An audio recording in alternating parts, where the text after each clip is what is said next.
Hey everybody, I'm Kevin Mawae, the president of the National Football League Players Association. We're here in Marco Island having our annual board of directors meetings. They're going well right now. All of our players are in breakouts, going over some of the finer issues in regards to health care and things like that, player safety and concussions. Got a full week ahead of us, but we're planning on getting a lot done. Our guys are educated right now, and they understand all the issues. And I appreciate every one of them taking the time with you fans to be out there. So I'm here for a few minutes to ask some questions. So if you have them, shoot away. Did the NFLPA work out an agreement for players to have organized workouts outside the facility? I read it in the paper yesterday. We have an agreement with Athletes Performance.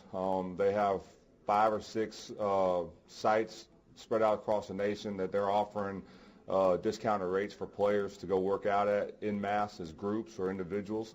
So yes, we did. And then obviously, you can feel free to go anywhere else you want to go. But Mark Verstegen, the president of API, has offered those services to us. So that's one question. Ryan, JD0028, how can we help you guys out? Yeah, I think if you're a fan, I think the biggest thing is to actually understand the truth and know what's really going on. If you go to NFLlockout.com, information's on that website. It shows you exactly some of the parts of the bargaining that has taken place, what happened in mediation, and it really gives you the truth about how we got to where we're at today. Stand behind us. The fans are the ones that make this game what it is, and the players understand that. And the whole process of us decertifying was so that we have the ability to gain an injunction so that we can play football and to prevent the lockout that the owners have imposed. This is a great question to cover too. How can you guys negotiate with the NFL and the owners if you are no longer a union? We are no longer a union, so we cannot collectively bargain for all the players of the NFL. There is now a class of plaintiffs, of obviously Tom Brady and Drew Brees are named plaintiffs in that lawsuit. They are represented by class counsel or lawyers. So whatever takes place from here on out, as far as a new deal being done, would have to be negotiated with or in a settlement with the class counsel and those lawyers and those groups of players.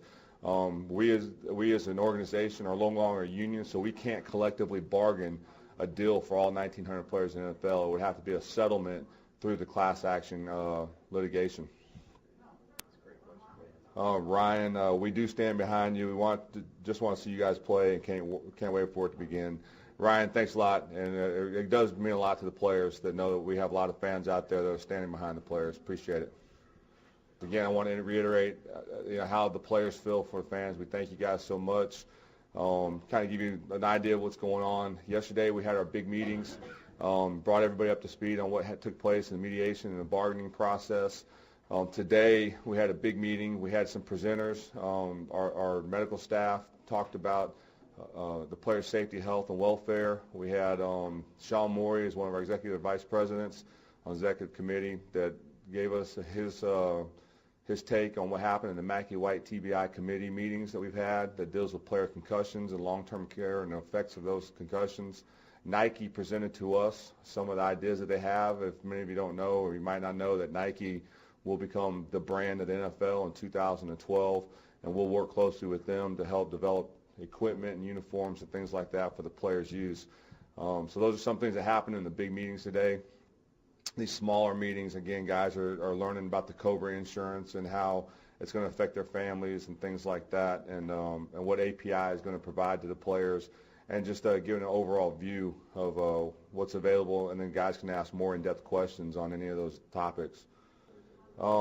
Here's a question. Players should make longer-term health care as a first priority, not season-length games and played. Look, Joe, Steelers fan, it has always been a priority for our players to make health care one of our number one top priorities. There's no issue that takes place on the field that isn't related to player health, safety, and welfare. As it stands now, we only have 5 years of post-career health insurance. The average career is only 3.5 years in the NFL, but it takes 4 years to even get vested to get that insurance. So we have proposed deals to management that we've asked for longer health care. We've made proposals based on the years of service. For every year you get an extra year of medical care at the end of your career and things like that. And we've also asked for money to go into legacy fund to help former players for their health care and then their benefits packages too. So we have done that, and it is a priority of ours, and it always will be. Here's a question, BGC Duke. Will the draft be affected at all by the current lockout? What happens to players drafted if there's not a new deal in place come the beginning of the season? Because there is a lockout, there'll still be a draft. The players will get drafted, but because there's a lockout, those players won't get paid. The guys that are coming out of college now, whether they be seniors or underclassmen that declare draft eligibility status, they can get drafted by an NFL club and still be sitting on the sidelines, and if you will, in August and September. So there is no CBA in place. There's no collective bargaining. There's no means to pay the players, and they can't negotiate contracts. So those guys coming out of college won't have a way to make a living unless they go find a job somewhere else or go play for another league. NFL, this is Texas Shelby, NFL fan rally with players on April 2nd. We are looking with fans in more than 50 cities. Texas Shelby, thanks for supporting the players, and anything you guys can do to rally around the players, we really and greatly appreciate it. There was a question a few minutes ago I want to go back to. It says, Kevin, do you find backlash from angry fans frustrating, especially considering the owners and not the players brought this situation about? Here's the deal. If every player got emotional about the backlash that we get from fans, then it just creates an even more a hotter boiling point for everybody involved. The thing about the players is we are passionate about the game, and we're passionate about the truth. So when fans start speaking out against the players and they don't have the truth about what's really going on, then it is a little bit frustrating. That's why we try to get on the UStream and Twitter and all these kind of things like that to inform the fans of what's really going on. It's not a PR spin. It's not our slant of things. It is what it is. And the more we can let our fans know what's going on, then the better off everybody will be, and we can set the emotions aside. Here's a good question. What's the vibe from the guys when you relay info from the meetings? Our guys are well in tune with what's going on. We have some smart football players. The players over the generations have gotten more educated. I think it's 95 or 98% of our players have graduated from college, so they're not a bunch of dumb jocks. They understand the issues, and when we do give them the information, there's a little bit of frustration on the part that they know how bargaining is going or how it went. There's a lot of questions, a lot of very intelligent questions that are sometimes difficult to answer, but we do a great job of it. I don't think there's one player in the NFL that you can ask that doesn't at least have the gist of how we got to where we're at today. So our players are smart, and our players are in tune with what the issues are right now. The cover two, do you honestly and truly believe that there will be a season in 2011? On April 6th, our ask for an injunction to stop the lockout will go to Judge Nelson, and we certainly hope that the judge will rule in favor of that injunction. And if the judge does, then the lockout is withheld, and then players will be able to play the game. If that lockout stays in place, then the only person that can answer that question would be the owners, and to get a straight answer out of them is a pretty difficult thing.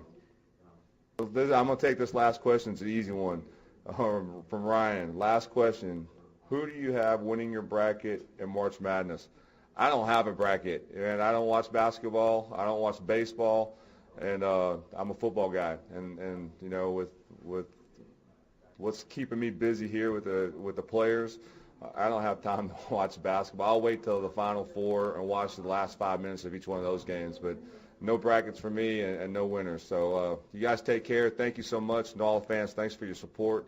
Really, really appreciate it. And just stay in tune. Go to NFLLockout.com to get all the up-to-date information on what's going on. You guys take care. Have a great day. Bye.